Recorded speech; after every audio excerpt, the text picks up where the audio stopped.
నుంచి శనివారం దాకా ప్రతి ఒక్కరూ మీ పనిని గట్టిగా శ్రద్ధగా చేయండి అని చెప్పేసి. బద్ధకంగా ఉండద్దు. ఎలా ఉండద్దు?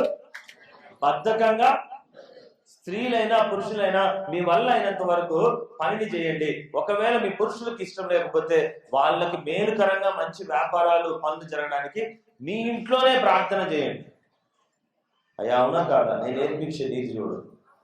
కానీ ఆదివారం మాత్రము దేవుడి సన్నిధిలో ఉండండి. అప్పుడు నీ దీవెన దేవుడు అద్భుతంగా దీవిస్తాడు. ఒక్కరోజేగా దేవుడు అడిగింది. ఎన్ని గంటలు? 2 గంటలు. ఒక్క రోజులో 2 గంటలు నా మాట విను. ఆ మాటల్ని మనసులో పెట్టుకొని వారమంతా, దాదాపు ఒక వారానికి 158 గంటలు ఉంటే దేవుడికి ఎన్ని గంటలు ఇవ్వాలి? Just 2 hours. 2 గంటలు. ఆ 2 గంటలు ప్రభు మాట విని మిగతా అది సోమవారం నుంచి మరలా ఎప్పుడు దాకా కష్టపడు? శనివారం దాకా కష్టపడు. ధనము కావాలో, పని కావాలో, పిల్లలు క్షేమం కావాలో, వాళ్ళకి మంచి కావాలో, నీ ఇల్లు శుభ్రం చేసుకోవాలో, ఏదైనా చెయ్యి. ఎప్పుడు దాకా చెయ్యి? సోమవారం నుంచి ఆదివారం కూడా ఒక 2 గంటలు దేవునికి ఇవ్వమంటే ఎంతమంది కష్టం అని చెప్తున్నారు తెలుసా? ఎంతమంది కష్టము. అమ్మో అమ్మో. నేను ఎన్ని సూచనలు చెప్పినా 3 ఒకటి పరిశుద్ధంగా ఉండాలి, 2వది ఆరాధన క్రమం పాటించాలి, 3వది దేవుని భాగము దొంగిలించకూడదు. 3 విషయాలు. నాతో ఒక సహోదరి ఇందాక వచ్చి అంటా ఉంది, అన్నా తనకి భాష రాదు, తెలుగు రాదు, మరి ఎస్టీ భాషలో మాట్లాడతా ఉంది. స్పష్టంగా నాకు ఎస్టీ భాష తెలుసు, ఎందుకంటే ఒకప్పుడు నేను నేర్చుకున్నాను. చదువుకున్న రోజుల్లో నా స్నేహితులందరూ కూడా ఆ భాషలో మేము మాట్లాడుకున్నాను, క్లియర్గా మాట్లాడగా.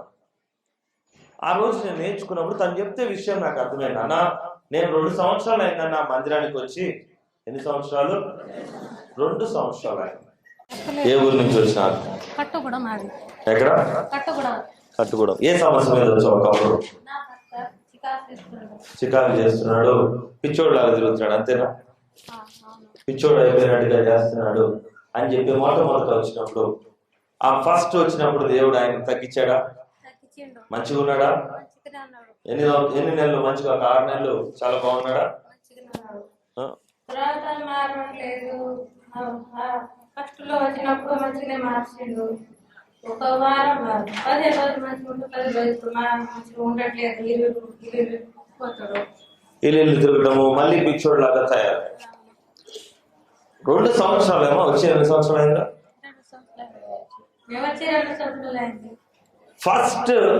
ఫస్ట్ రోజుల్లో చెల్లి విషయంలో చెప్తా, ఏమి చెప్తే అది వినేది.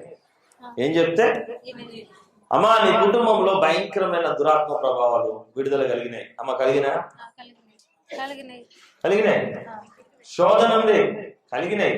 ఆవులు గేదెలు చనిపోయే పరిస్థితి నుంచి బతికినాయి. పిచ్చోడైపోయి భర్త తిరిగే పరిస్థితి నుంచి స్వస్థపడ్డాడు, మేలు జరిగింది, అంత బాగుంది. కానీ ఆ తర్వాత ఏమైంది అంటే భర్త కొంచెం మేలు పొందుకున్నాక మందిరానికి రావడానికి కట్టుగూడెం ఖమ్మం దూరం అయింది. ఏమైంది? గట్టిగా చెప్పు. కట్టుగూడెం ఖమ్మము దూరం అనిపించింది. మరి వ్యాధి వచ్చినప్పుడు అనిపించిందా? రోగంతో మనిషి చనిపోతాడు, పిచ్చోడు అయిపోయి వేరే వాళ్ళు రాళ్లతో కొడతారేమో అనుకున్నప్పుడు అనిపించిందా? అప్పుడు అనిపించలా. స్వస్థత వచ్చింది, మళ్ళీ పనికి వెళ్ళడం మొదలు పెట్టాడు. అమ్మ పనికి కూడా వెళ్ళాడు కదా? పనికి వెళ్ళడం మొదలు పెట్టాడు, వ్యవసాయం చేయడం మొదలు పెట్టాడు. చాలా బాగుంది లైఫ్. పోగొట్టుకున్నాయని కూడా తిరిగి దేవుడు ఇవ్వటము స్టార్ట్ అయ్యి కొంచెం ఆర్థికంగా దేవుడు నిలబెడుతున్నప్పుడు ఏమవుతుందంటే సేవకుడు మాట కొంచెం ఏమవుతుంది? బరువు అవుతుంది. ఎందుకంటే అక్కడి నుంచి ఏం చేయాలి? ఖమ్మం దాకా. కట్టుగూడెం అంటే ఎన్ని కిలోమీటర్లు అంటే అది 1000 కాదమ్మా. జస్ట్ ఇక్కడి నుంచి 55 కిలోమీటర్లే. 55, ఎక్కువ దూరం కాదు. ఇప్పుడు మళ్ళీ చికాకు చేస్తున్నాడా? ఎన్ని రోజుల నుంచి? 3-4 రోజుల నుంచి మళ్ళీ చెల్లె విషయంలో చికాకు జరుగుతూ ఉంటాం. మళ్ళీ పిచ్చోళ్ళగా తిరిగితే ఎవరు రాళ్ళు తీసుకుని కొడతాడో, ఏ ఇళ్లలోకి ఎవరు కొడతారో అన్న భయము మనకి స్టార్ట్ అయింది. అవునా అవునా? ఇప్పుడు నాకు ఒక కరెక్ట్ విషయం చెప్పు. ఈ ఈ రోజు నుంచి నువ్వు మళ్ళీ మందిరానికి రాక ఎన్ని రోజులు అయిపోవచ్చు? చాలా రోజులు అయిందా? చాలా రోజులు అయింది. కూర్చో. అంటే ఒక క్వశ్చన్ ఆ చెల్లి నన్ను కనపడగానే అడిగిన ప్రశ్న, అన్న నేను 2 సంవత్సరాల నుంచి మందిరానికి వస్తున్నా, నా భర్త ఇలా వెళ్తున్నాడు అంటే నేను ఒక ప్రశ్న అడిగిన దేవుణ్ణి కళ్ళు మూసుకొని, ప్రభువా ఆ చెల్లికి ఏం సమాధానం చెప్పాలి?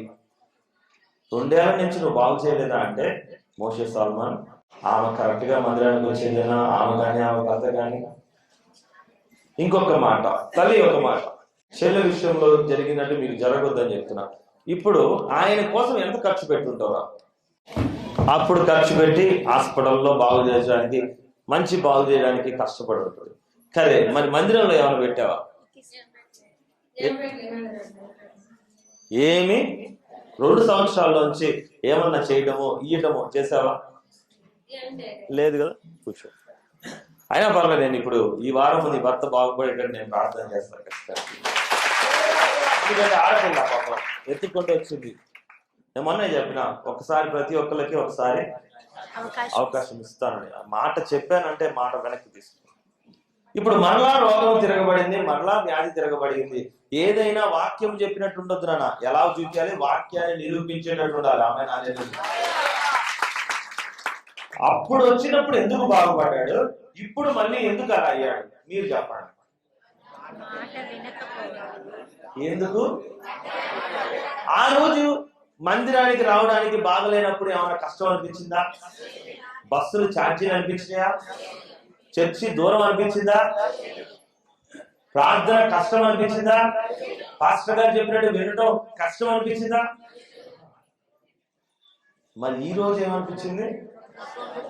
కొద్ది కాలంగా, అంటే ఈ యొక్క 2 సంవత్సరాల్లో అతను బాగుపడి నిలబడిన తర్వాత వాళ్ళు గట్టిగా కొడితే ఒక 10 సార్లు వచ్చుంటారు.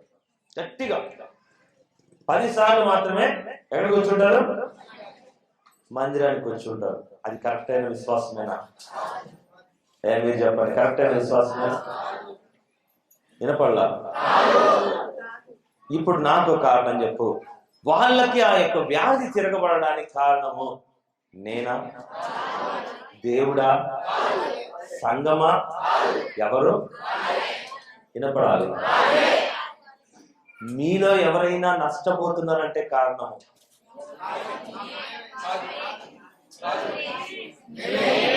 గట్టిగా చెప్పండి. మీరే గట్టిగా దేవుడు అసలైన కుటుంబమా?